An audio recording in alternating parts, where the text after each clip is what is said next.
Ring alarm by Amazon, where we're always watching you. I'm late to the party, I know that, but I just received a Ring alarm to play around with, and I guess, it's better late than never.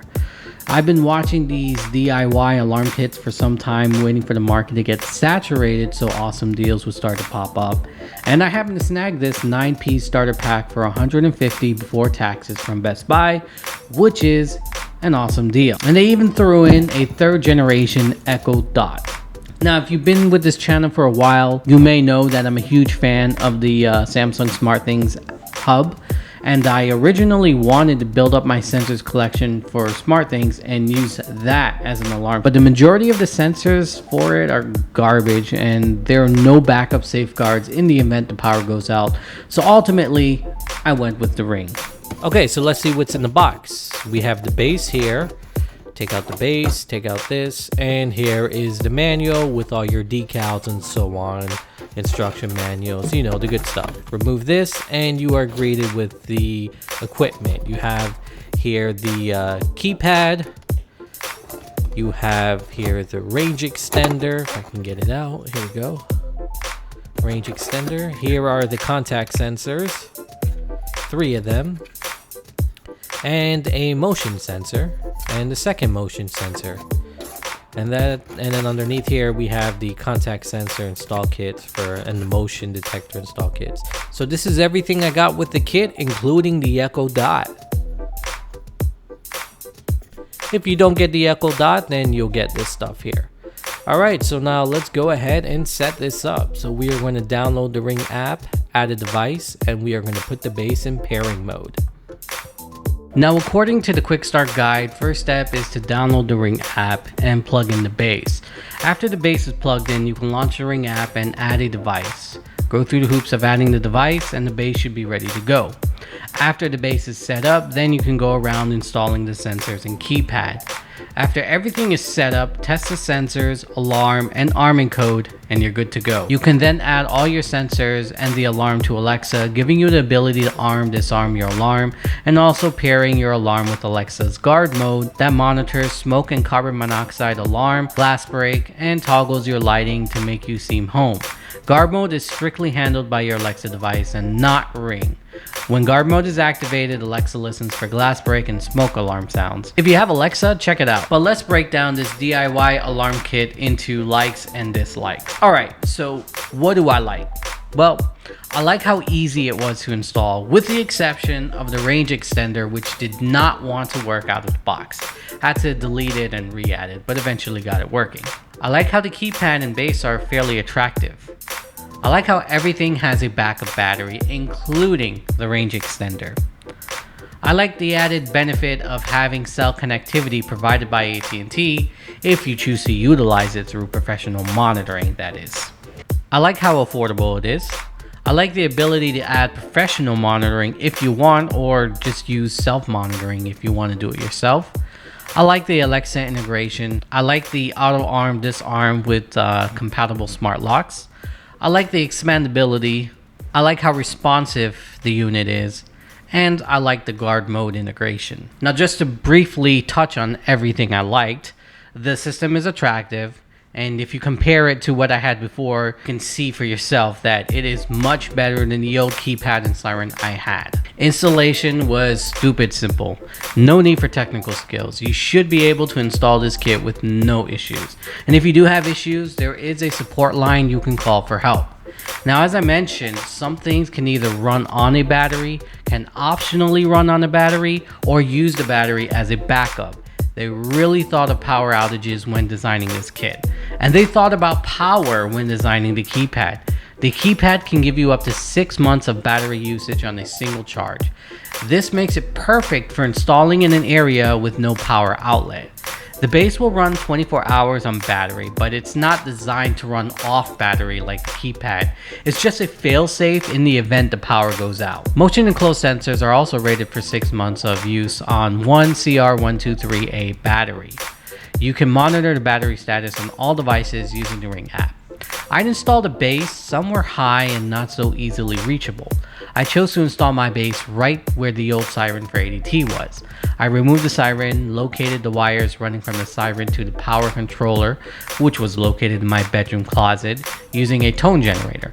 I spliced into the power adapter for the base into the existing wire for the siren and mounted the base right where the siren used to be. If I lost you there, I apologize. So basically what I did was I used the same wire for the ADT alarm and spliced in the power adapter that came for the Ring base station into that wire, and I was able to use that wire to supply power to the base station, which is now hung up in the place the old ADT siren used to be. If you get the professional monitoring service, you have access to the cellular backup built into the base provided by AT&T. That's why if you open the Ring app, select devices and go to the base, you notice a cell signal. Regardless if the perps silence the alarm on the base, the authorities should still be notified. And being only $10 a month, sure beats a high monthly cost for ADT. There might be some homework for you if you sign up for professional monitoring though. Nothing too difficult. It just depends on where you live. You might have to register your Ring alarm with your police department for an alarm permit. There also might be a small fee involved when obtaining the permit. But once you get that squared away and we break it down, kit was $150 for 3 open close sensors, 2 motion sensors, 2 keypads, and a range extender. Add $10 for monitoring and your first month is about $160 before tax. Granted, you get this kit for $150 like I did. After your first month, if you keep the monitoring service, it's only $10 a month. So in the year, you spend $280 if you didn't add any more sensors to your system.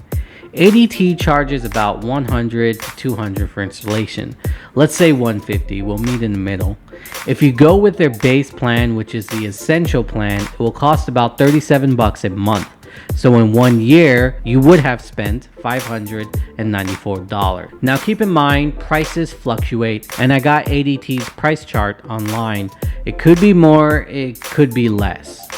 Well, maybe not less. What I'm trying to say is I'm not sure how accurate it is to reflect today's prices, but it is in line to what I was spending a few years ago when I had it.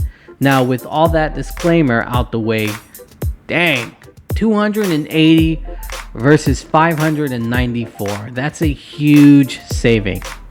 Also remember, ADT will put a sensor on any window or door that moves and takes care of the alarm permit so you don't have to. So, I mean, that might be an added benefit for you. This kit only comes with 3, although you can buy more if you wanted. But after reading a couple of articles on DIY alarms, I'm not sure more open-close sensors are that essential. You see, most users lock their windows and doors and keep them locked, so perps will more than likely end up smashing a window and sneaking into your house. If you have some sensor that can detect glass break and motion, then that would be far more protection than open-close sensors, especially if you have them placed correctly throughout your home. This kit gave me 2 motion sensors, and I can also purchase more if I need to.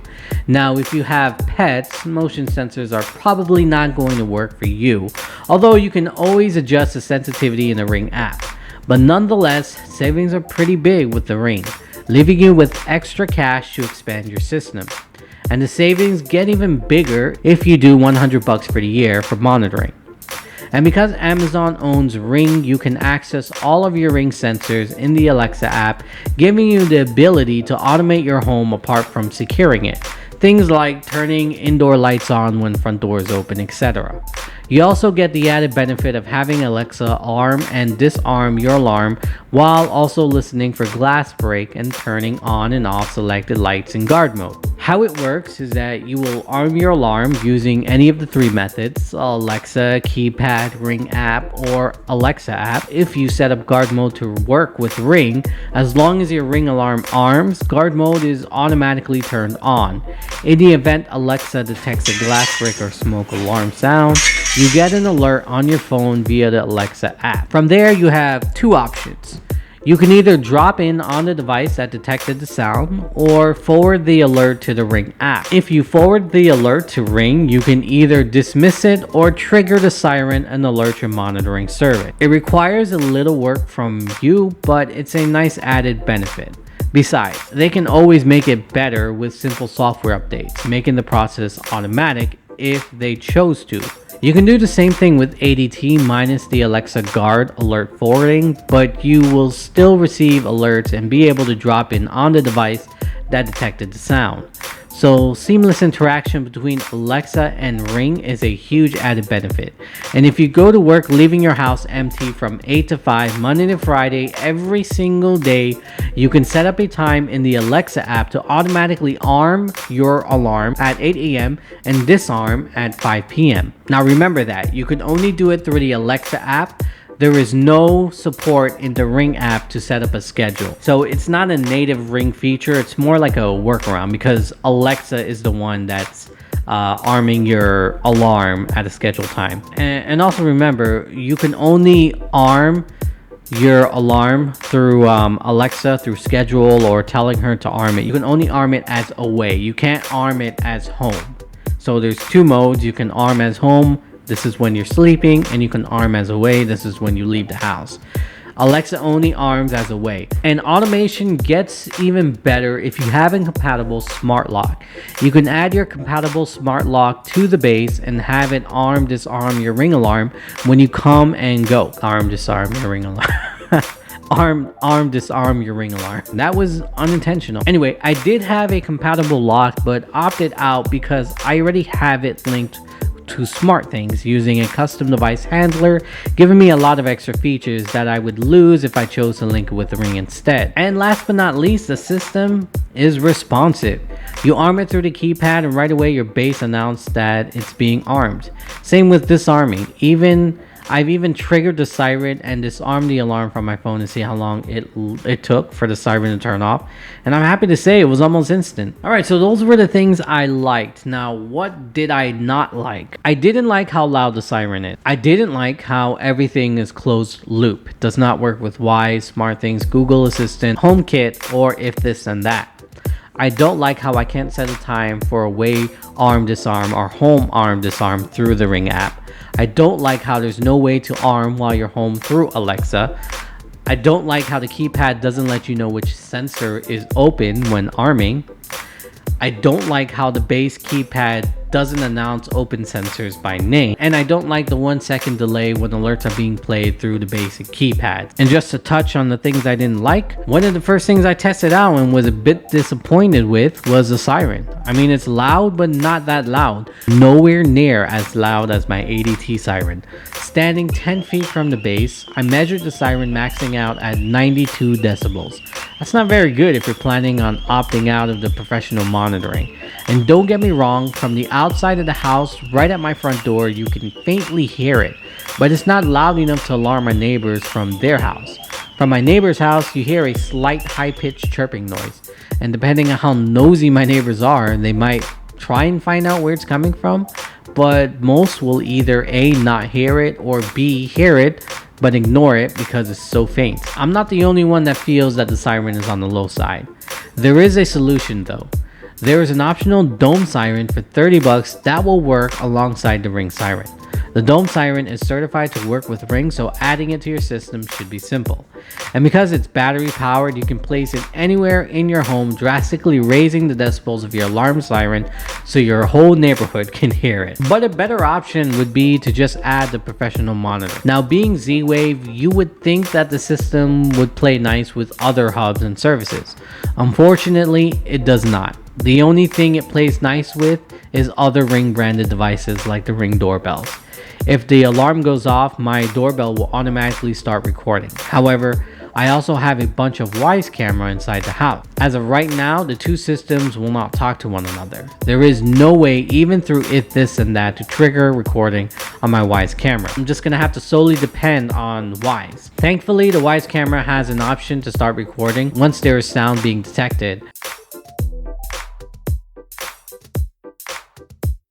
But like I said early in the video, I also have SmartThings. I can add my Ring doorbell to SmartThings, but can't seem to add the Ring alarm. And services like Google Assistant and if this and that, forget it. There is nothing you can do with those services and the Ring alarm. The only device that will talk to those services are the Ring doorbells. I mean, this is a fairly new item, so maybe as time goes on, support will get better. But there's definitely room for improvement. If you try and arm your system but the door is open, the keypad will not tell you which sensor is open. It'll just say faulty sensor. So you have to go around the house and find the open sensor. You can quickly find the open sensors through the Ring app, so it's not that big of a deal as long as you have access to the app. But that issue leads us to our next issue. You can play a little notification sound when a door or window is open, but that's it. There's no way to get Ring to announce the sensor's name when it opens. It will just play a notification sound. And it's sad because the ADT SmartThings base that I tested a while back had the ability to announce open sensors by both name and sound. So it's a bit disappointing that this system, which is supposed to be better in every way, does not. There is a workaround. You can create a routine in the Alexa app and just have her announce a customized message. The front door was opened. And the last annoying issue, well, not really an issue, more of an annoyance, is a delay between the base and the keypad. When the front door is open, the base and keypad will play a sound like I mentioned earlier. However, there is a delay. So what you get is this. If your base and keypad are far apart, then no worries. But if they are near each other, you get an echo. Now I understand that the base is the brains of the whole system and it simply passes instructions to the keypad, which is why you get a delay. But for me, it kind of cheapens the whole thing. But in all fairness, Ring will notify you in the app that you will have this issue if you turn on the sound on your keypad. So it wasn't too much of a surprise for me. The solution is to just mute the keypad. That's my full review on the Ring alarm system. If you found this video helpful, be sure to give me thumbs up. If you didn't and you thought it was awful, thumb down work also. If you like detailed reviews like this, be sure to subscribe. Thanks for watching, and I hope to catch you in the next one. Peace.